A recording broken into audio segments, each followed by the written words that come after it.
नमस्कार। समुद्र में जहाज़ों को टकराने से बचाने के लिए तो देखिए कई नियम हैं, पर आज हम एक ऐसे नियम पर बात करेंगे जो शायद नियमों से भी ऊपर है। यह है COLRGS, यानी टक्कर रोकने के अंतर्राष्ट्रीय नियम, उनका नियम नंबर 2, जिम्मेदारी। और इसके लिए हमारे पास श्याम बहादुर चौहान की समुद्री शिक्षा श्रृंखला के कुछ अंश हैं, सरल हिंदी में। तो आज कोशिश ये रहेगी कि हम समझें कि क्यों सिर्फ नियमों की किताब जानना ही काफ़ी नहीं है टक्कर रोकने के लिए। और ये जो असल जिम्मेदारी है, इसका मतलब क्या है? ये सिर्फ कानून तो नहीं लगता।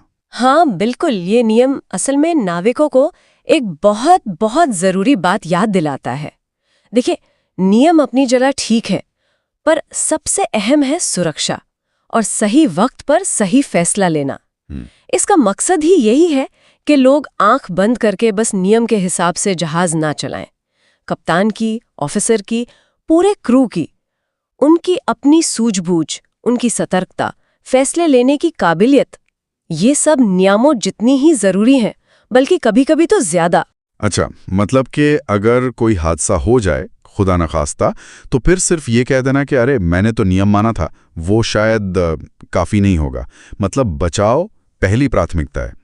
चलिए नियम 2A को देखते हैं, उसमें क्या खास है? हाँ, तो नियम 2A वो साफ साफ कहता है कि जहाज के मालिक, कप्तान और क्रू, इन सब की जिम्मेदारी है कि वो कॉलरेग्स नियमों को माने। ठीक, लेकिन साथ ही, और ये जरूरी है, उन्हें समुद्री यात्रा के जो आम दस्तूर हैं, जिन्हें गुड सीमनशिप प्रैक्टिसेस कहते हैं, उनका भी ध्यान रखना होगा ताकि किसी को खतरा ना हो। तो ये एक तरह की दोहरी जिम्मेदारी हुई, नियम भी मानो और अपनी अक्ल, अपनी समझदारी भी इस्तेमाल करो। हाँ, ये जो आम दस्तूर या सामान्य रिवाज वाली बात है, ये कैसे अलग है नियमों से और क्यों इतनी जरूरी है?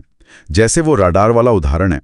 मान लीजिए कोई ऑफिसर रडार पर दूसरा जहाज देखता है और सोचता है, अरे नियम के हिसाब से तो रास्ता मेरा है, और वो हटता नहीं, अपनी दिशा, अपनी गति नहीं बदलता। अगर टक्कर हो गई तो क्या वो बच पाएगा ये कहकर के वो तो नियम से चल रहा था? संभावना तो कम है। देखिए, उसे ये साबित करना पड़ेगा कि उसने टक्कर टालने के लिए हर मुमकिन, मतलब हर व्यावहारिक कदम उठाया था। सिर्फ ये कहना कि मैंने नियम का पालन किया, वो काफी नहीं होगा। अदालतों में भी अक्सर यही देखा जाता है कि सिर्फ नियम देखा गया या हालात की गंभीरता को समझकर वाकई सही समुद्री विवेक का इस्तेमाल हुआ, वहीं पर गुड सीमनशिप परखा जाता है। समझ गया। और शायद यहीं पर नियम 2B आता है। उसकी भूमिका क्या है? बिल्कुल सही पकड़ा। नियम 2B और भी महत्वपूर्ण हो जाता है यहाँ। वो कहता है कि खास हालात में, मतलब विशेष परिस्थितियों में, अगर टक्कर टालने के लिए इन नियमों से हटना जरूरी हो जाए तो ऐसा करने की इजाजत है। शर्त बस ये है कि ये फैसला वाकई हालात की गंभीरता को देखते हुए और जो तत्काल खतरा है उसे टालने के लिए लिया गया हो। इसका निचोड़ सार ये है, भाई नियम टक्कर रोकने के लिए बने हैं, टक्कर करवाने के लिए नहीं। सुरक्षा सबसे ऊपर है। अरे वाह, ये तो बहुत महत्वपूर्ण बात है। जैसे वो रात वाली स्थिति का उदाहरण था। मान लीजिए सामने वाला जहाज है, नियम के हिसाब से उसे रास्ता देना चाहिए पर वो दे नहीं रहा, तो आप क्या करेंगे? नियम पर अड़े रहेंगे और खतरा मोल लेंगे? नहीं, बिल्कुल नहीं। ऐसी स्थिति में तो आपकी जिम्मेदारी बनती है कि आप खुद रास्ता बदलें और टक्कर टालें, चाहे नियम के हिसाब से रास्ता आपका ही क्यों ना था। नियम 2B आपको ये करने का अधिकार भी देता है और जिम्मेदारी भी।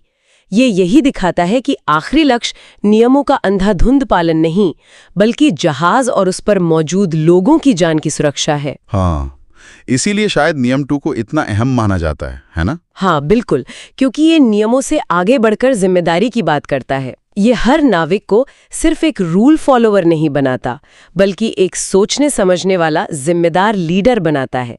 ये एकदम साफ करता है कि अगर कोई दुर्घटना हुई तो बाद में बहानों की जगह आपके फैसलों को देखा जाएगा कि आपने स्थिति को ठीक से समझा और सुरक्षा के लिए सबसे बेहतर कदम उठाया। तो इस पूरी चर्चा से जो मुख्य बातें निकल कर आ रही हैं वो क्या हैं, अगर हम सार निकालें तो?